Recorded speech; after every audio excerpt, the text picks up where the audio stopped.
Aku sampai sekarang kerja hari-hari balik sampai jam 11, jam 12.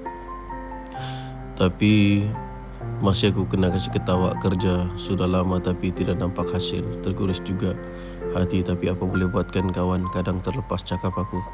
Sebenarnya bang, diorang tu cemburukan kau bang, kegigihan kau, kesabaran kau, ketabahan kau. Itulah yang dorang cemburu terhadap diri kau.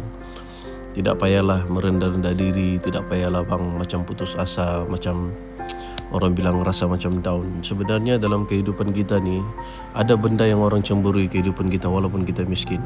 Ada benda yang orang kaya sebenarnya mau daripada kita yang hidup susah ni, tapi dorang tidak boleh dapat. Hidup ni penuh keadilan bang.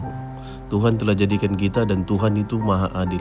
Ada benda yang orang kaya impikan terhadap orang miskin, dan ada benda yang orang miskin impikan yang ada pada orang kaya.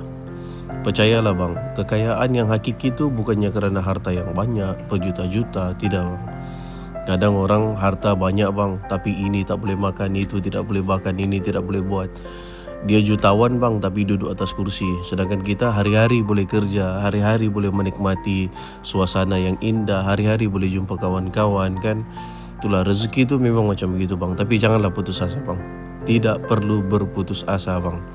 Percayalah bang, orang di luar sana ada yang mencemburui apa yang kau ada, apa yang ada dalam diri kau. Kau tanya diri kau sendiri bang, apa yang kau ada tapi tidak ada orang lain ada. Dan benda itulah yang akan membuat abang semakin hari semakin bersemangat, semakin hari semakin mensyukuri apa yang abang ada hari ini. Tolong bang, jangan putus asa. Kita mungkin di takdir yang sama di dunia, tapi nanti di akhirat ataupun hidup selepas mati mungkin abang lah orang yang paling kaya, insyaAllah bang.